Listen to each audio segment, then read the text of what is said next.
held her hand as the machines beeped slower, waiting for her last breath, but nothing could prepare me for what she whispered. One name, a name that shattered everything I knew about love, family, and death. The woman I called Mama had just named my daughter, my own blood, as her killer, and yet I still loved her. Niazia stands still in the hospital's cold ICU.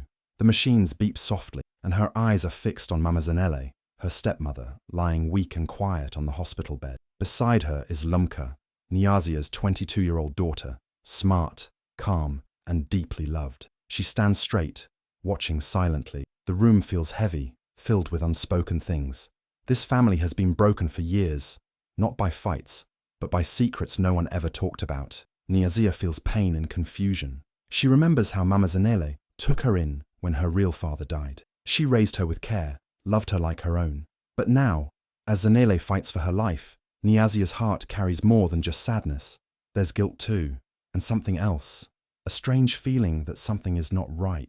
Mama Zanele didn't just fall sick. Her illness didn't come by itself. Someone helped it happen. Someone wanted this. But no one knows that yet. Not the doctors, not the nurses, not even Lumka. Niazia stands in silence, holding back tears. She looks at Zanele, the woman who shaped her life, and wonders if she's about to lose her forever. And if this time, the loss is not by fate, but by someone's plan. A plan that may have started a long time ago, hidden behind smiles, love, and family pictures now cracked by time and lies. The room is cold and quiet, filled only with the soft sounds of machines. Niazia holds her breath, watching Mama Zanele's chest rise and fall slowly, weaker with every second. Lumka stands close, her face calm, but her eyes watching everything. The heart monitor begins to slow. A long beep fills the air, one flat, unbroken sound. And then, just before the silence becomes final, Mama Zanele opens her eyes for one last time. Her voice is dry, barely a whisper. Lumka, she did it. The words hit like thunder.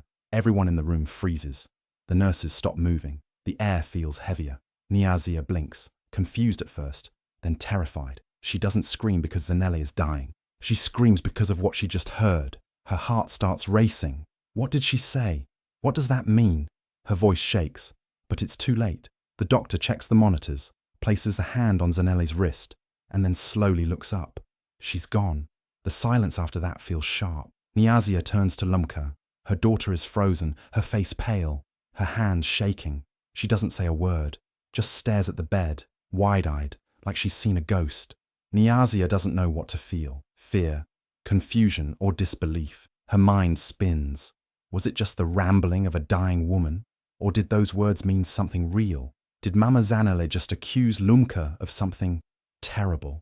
The nurses begin to leave quietly. No one says a word. The doctor lowers her head respectfully and walks out. Niazia is left standing between two truths. The daughter she loves more than anything, and the woman who raised her now, gone with a whisper that has changed everything. Inside her chest, something breaks. A small voice in her head begins to whisper doubts.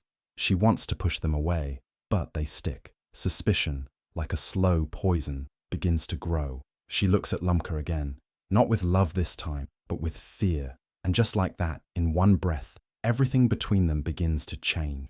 Niazia sits alone in her bedroom that night, the lights off, her mind spinning. She tells herself over and over. Mama Zanele was confused. She was sick, weak, and barely conscious. People say strange things when they're about to die. Maybe it meant nothing. Maybe she didn't even know what she was saying. That's what Niazia wants to believe. She needs to believe it, because the thought that Lumka, her baby girl, her pride, her best friend, could ever do something so dark is just too painful to accept. It doesn't make sense. Lumka is kind, smart, calm. She's training to be a doctor. She takes care of people. But the mind is a tricky thing. It remembers what you try to forget. Now, little moments from the past start coming back, like puzzle pieces falling into place. Niazia remembers one day when she saw Lumka at the hospital pharmacy, speaking quietly to a nurse, looking over bottles with names Niazia didn't recognize. She didn't think much of it. Lumka said she was picking up something for her studies. That made sense. She's in medicine, after all. But now, Niazia remembers how Lumka looked surprised when she saw her. Not just surprised, caught. Another time, months ago, Niazia found a thick medical journal inside Lumka's bag. She picked it up, flipping through the pages, filled with notes and chemical names she didn't understand. But one word stood out, circled in red ink: toxicology. Lumka had grabbed the journal from her hands quickly, smiling, saying it was just for class. Niazia let it go, but now that moment won't leave her mind. And then, there was the first time Mama Zanele got sick. She had collapsed at home, and Niazia had screamed in fear. But Lumka, she hadn't screamed. She had stood quietly, watching, almost too calm. At the time, Niazia thought it was her daughter's training. Doctors learn to stay cool, but now, she wonders. The memories creep in slowly, making Niazia's chest feel heavy. She wants to hug her daughter, to protect her, but a new feeling is growing too: fear. The kind of fear that doesn't shout but whispers. A soft voice in her head asking, "What if?" She watches Lumka now more carefully. Every word, every look, every quiet moment. Lumka still smiles, still calls her mama, with love. But Niazia feels the shift in her own heart. She's caught between love and logic, between what she feels and what she's starting to see. It's like standing on a bridge that's cracking under her feet. One wrong step, and everything she believes about her daughter, her family, and her own heart might fall apart. A few days later, there's a quiet knock at the door.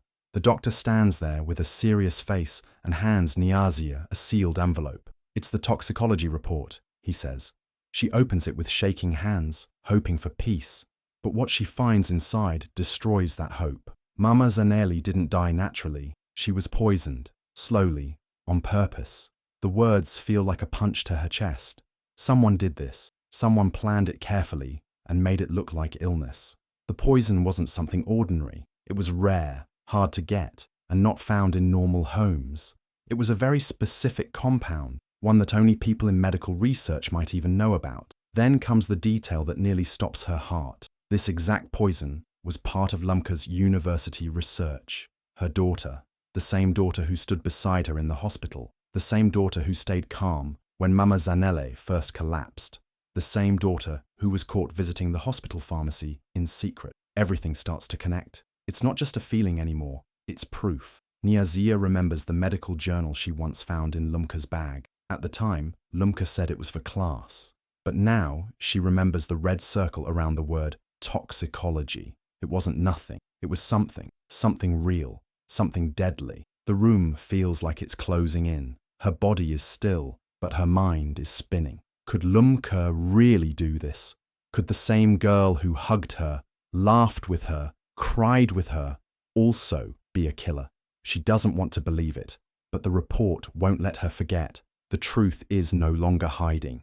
It's standing right in front of her, wearing her daughter's face. One afternoon, Niazia finds herself standing in front of Lumka's locked bedroom door. Something inside tells her she needs to see what's behind it. She picks the lock, her hands trembling. As the door opens, the room is spotless, too clean. But what she finds inside sends a chill down her spine. On the desk, she sees a leather-bound journal. She opens it. The pages are filled with detailed, cold notes. Lumka had been tracking Mama Zanele's illness day by day. The symptoms, reactions to medicines, changes in breathing, appetite, mood. Everything was written down like a science experiment without a single emotion. Each date matched the timeline of Mama Zanele getting worse. This wasn't a student's notebook. This was a plan. In a small drawer, Niazia finds vials, tiny glass bottles with no labels. Some are full, some empty. She doesn't recognize any of them, but her stomach turns. She knows they're not innocent. These are the tools of what happened, the proof of what someone did. She opens the closet next, expecting clothes. But at the back, hidden behind boxes, she sees an old photograph. It's of a woman Niazia doesn't recognize. Older, tired, but kind eyes.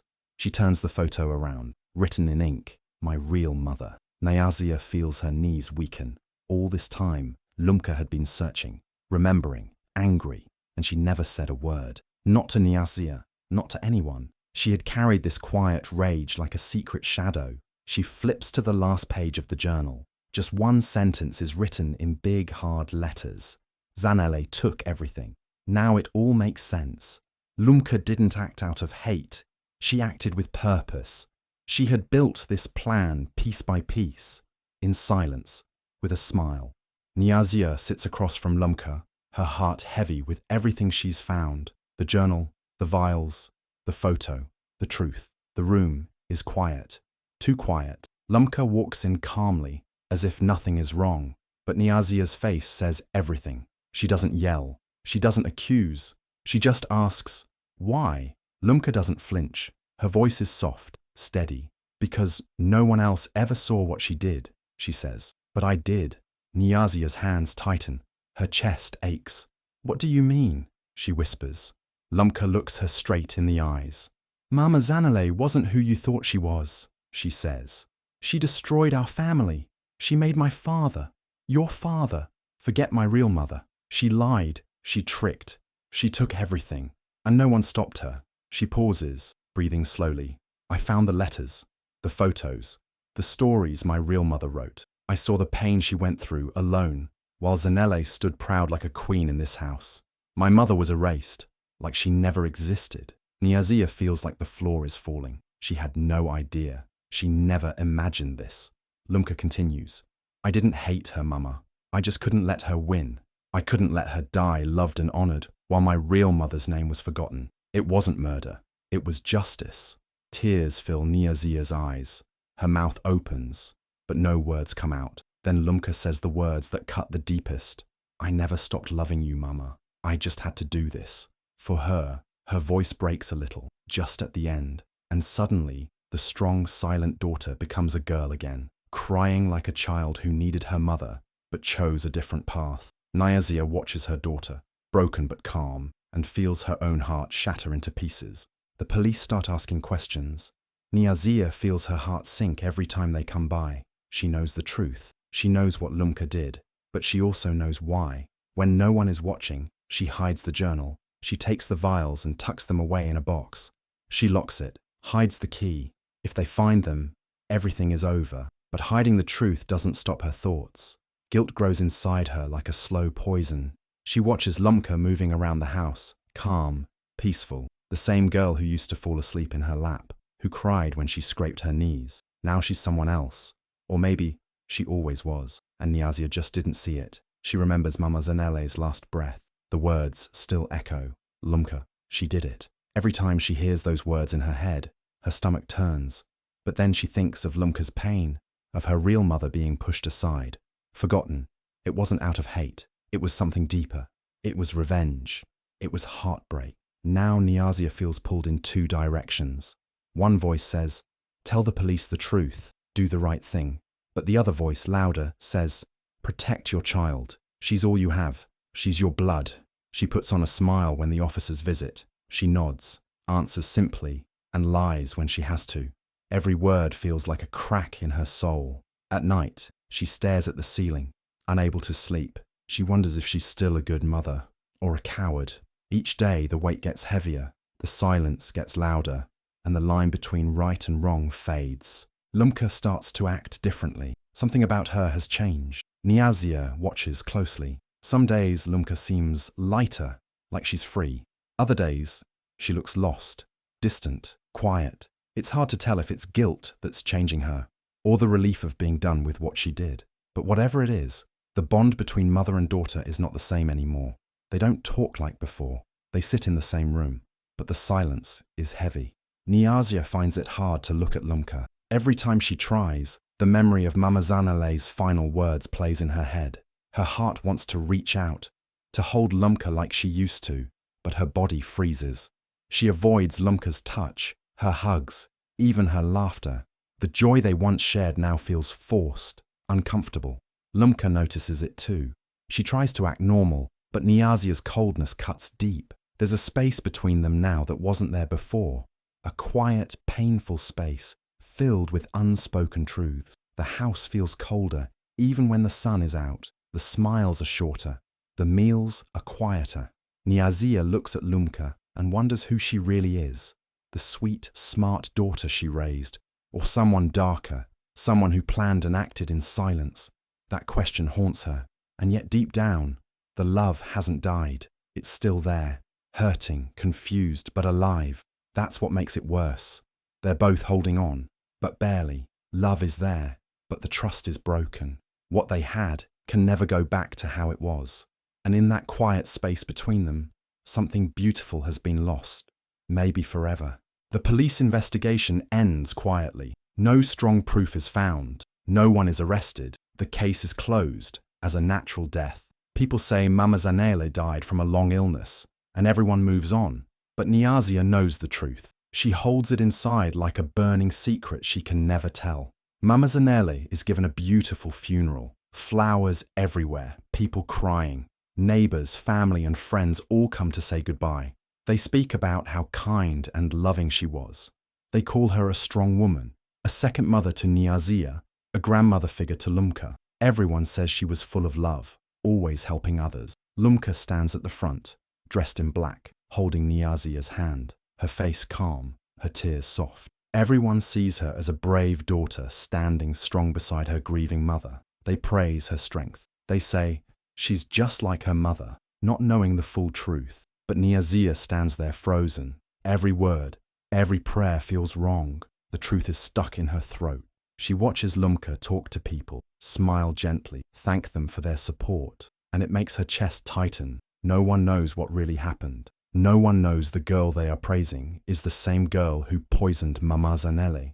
At home, everything looks the same, but it doesn't feel the same. Nyazia walks through the house slowly, like a ghost. She eats without tasting. She sleeps without rest. She listens to Lumka laugh in another room and feels like screaming. Her heart is full of love, pain, guilt, and silence all at once. She wants to tell someone. She wants to scream the truth. But how can she? It would destroy Lumka's life. It would destroy her own. And so she keeps it all inside. No one sees the storm in her. No one knows what it's like to live every day beside the person who changed everything and yet still call her daughter. Outside, people think this family is healing. They think the worst is over. But inside, Nyazia is breaking. Every smile she gives is fake. Every "I'm okay" is a lie. She feels like she's living in a quiet prison, made not of walls, but of memories and secrets. She walks through life, but not truly living, just surviving, holding on to a truth she will never speak. Years have passed. Nyazia is now old and weak, lying quietly in a hospital bed. Machines beside her beep slowly, marking each breath she takes. The room feels cold and still, just like the one where Mama Zanele once took her last breath. But now, it's Nyazia's turn. Her eyes are tired. Her body is fading. She is alone, carrying the weight of secrets she never shared. Then the door opens. Lumka steps in. She's no longer the quiet 22-year-old. She's now a full-grown woman, a doctor, calm and composed. Her face is unreadable, but her eyes hold everything: pain, questions, memories. She walks slowly to her mother's side and sits beside her. Neither of them speaks. The silence is louder than any word. Nyazia reaches out with a shaky hand. Lumka gently holds it. There's no anger between them now, only time, regret, and something softer. Maybe love, maybe understanding. Nyazia takes a deep breath. The kind that feels like it might be her last. Her lips move slowly. She whispers one name. Not Zanele, not Lumka, not anyone who hurt her. She whispers the name of the woman Lumka once called Mother. That whisper is full of emotion. It carries the truth Nyazia never said, the forgiveness she never gave, and the love she still had. Lumka's eyes fill with tears, but she stays quiet. She grips her mother's hand, steady and firm. The beeping slows. Nyazia's chest rises once, then doesn't rise again. The final moment is quiet. No shouting, no noise, just a name spoken in love. Too late to fix what was broken. But maybe, in that one soft word, peace finally found its way in. Sometimes the time to tell the truth passes, but it's never too late for love. Don't stay silent in your relationships. Speak today, forgive, hold them close, because tomorrow isn't promised. If this touched you, don't forget to like, share, and subscribe.